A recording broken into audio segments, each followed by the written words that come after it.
Proclamação do Evangelho de Jesus Cristo segundo Mateus. A origem de Jesus Cristo foi assim. Maria, sua mãe, estava prometida em casamento a José. E antes de viverem juntos, ela ficou grávida pela ação do Espírito Santo. José, seu marido, era justo e, não querendo denunciá-la, resolveu abandonar Maria em segredo. Enquanto José pensava nisso, eis que o anjo do Senhor apareceu-lhe em sonho e lhe disse: José, filho de Davi, não tenhas medo de receber Maria como tua esposa, porque ela concebeu pela ação do Espírito Santo. Ela dará à luz um filho, e tu lhe darás o nome de Jesus, pois ele vai salvar o seu povo dos seus pecados. Tudo isso aconteceu para se cumprir o que o Senhor havia dito pelo profeta: eis que a virgem conceberá e dará à luz um filho. Ele será chamado pelo nome de Emanuel, que significa Deus está conosco. Quando acordou, José fez conforme o anjo do Senhor havia mandado e aceitou sua esposa. Palavra da salvação. Glória a vós, Senhor. Aleluia, aleluia, aleluia, aleluia. Meus queridos irmãos e irmãs, estamos às portas do Santo Natal e a Igreja nos fará contemplar, através dos ritos da Sagrada Liturgia, da palavra, dos acontecimentos, dos gestos, vai nos fazer contemplar a encarnação do Filho Eterno do Pai, o Verbo que se fez carne, o Eterno que se fez esse Filho entre nós, o infinito, o imenso Filho do Pai Eterno no nosso meio, fez-se homem, fez-se pequeno e veio habitar entre nós. Quer dizer, o Deus inacessível deixou-se tocar. O Santo por excelência entrou no tempo. O Eterno aceitou ter história com H, né? O Eterno aceitou ter história. Vejam, sua vinda não é um detalhezinho religioso, nem um episódio periférico da história humana, não é. A encarnação do Filho de Deus trouxe para nós, a humanidade, alguns reflexos. Por exemplo, salvou o mundo. Primeira coisa, a vinda do Filho de Deus salvou o mundo. Segunda coisa, elevou a natureza humana. Terceira coisa, restaurou a criação ferida pelo pecado. Ele restaura.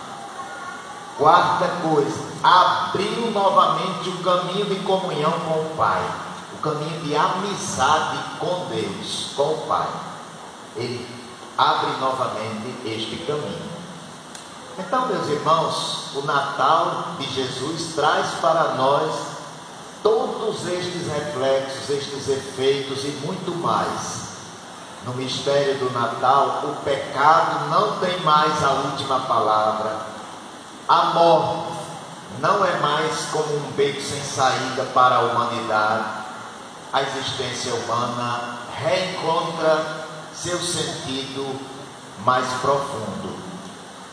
Mas também a palavra de Deus vai nos provocar, vai nos interpelar, vai nos fazer questionar o porquê Deus escolhe agir da forma que Ele escolheu. Um acontecimento absoluto, um acontecimento grandioso, misterioso, tão perfeito,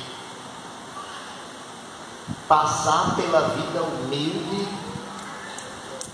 de um homem chamado José, um jovenzinho carpinteiro, homem humilde, simples, e por aquela pobre jovem, virgem, prometida em casamento a José, lá naquelas aldeias isoladas da Galileia.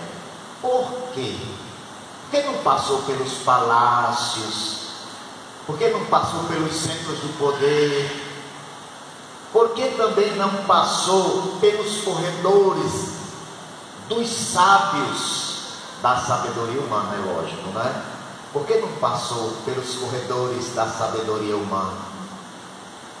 Esse Deus infinito escolhe inclinar-se amorosamente sobre a fragilidade daquele casalzinho de vida comum, simples, e é dali que ele faz explodir o plano de salvação.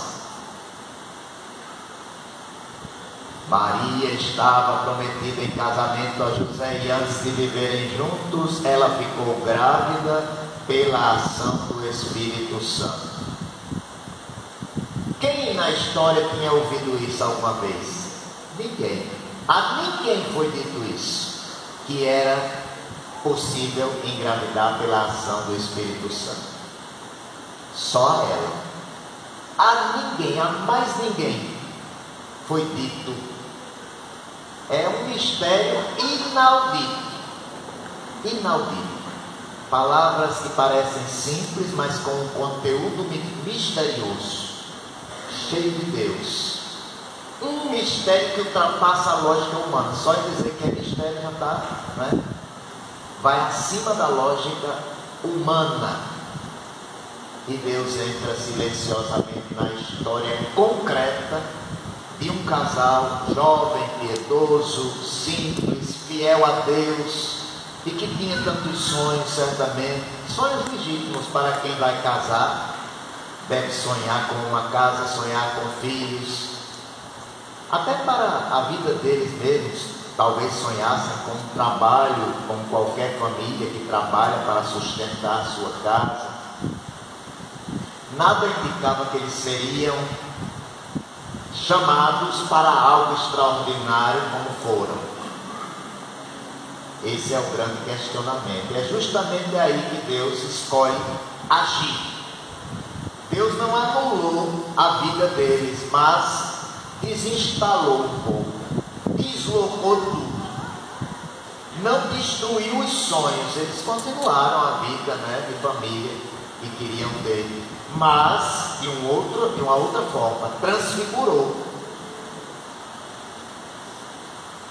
Nós já ouvimos no Evangelho de São Lucas, no capítulo 1, versículo 38, o sim de Nossa Senhora foi dado e São Lucas já transmitiu para nós. Agora não foi um sim assim.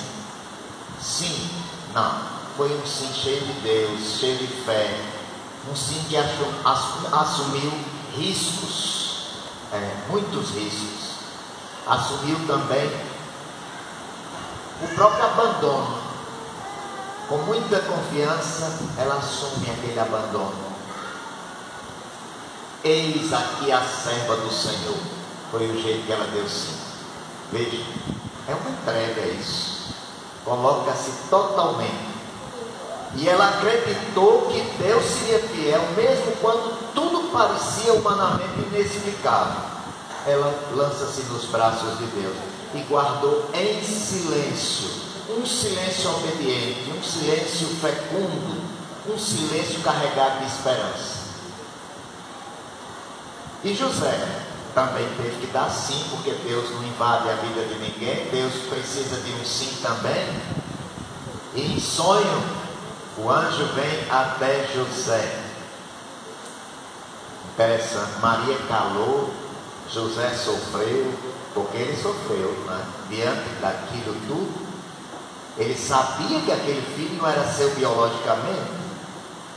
O texto diz que ele não denunciou, sofreu, né? Mas Não compreendendo, ele não acusa, não expõe Maria, não destrói. Homem justo de verdade. Homem justo. Homem que ama em silêncio. Ama com fé. Decidiu simplesmente afastar-se para não ferir Maria. Ele sofre, mas o coração não endureceu. Não compreende, mas continua amando, mesmo sem compreender. Não deixa de amar. E no meio disso tudo há um outro detalhe. Maria se cala, José sofre e Deus silencia também. Mas não é ausência, porque Deus não tem pressa para trabalhar. Deus lentamente foi com paciência tecendo o caminho da salvação. Ele não ficou ausente. Deus agiu com profundidade e pacientemente.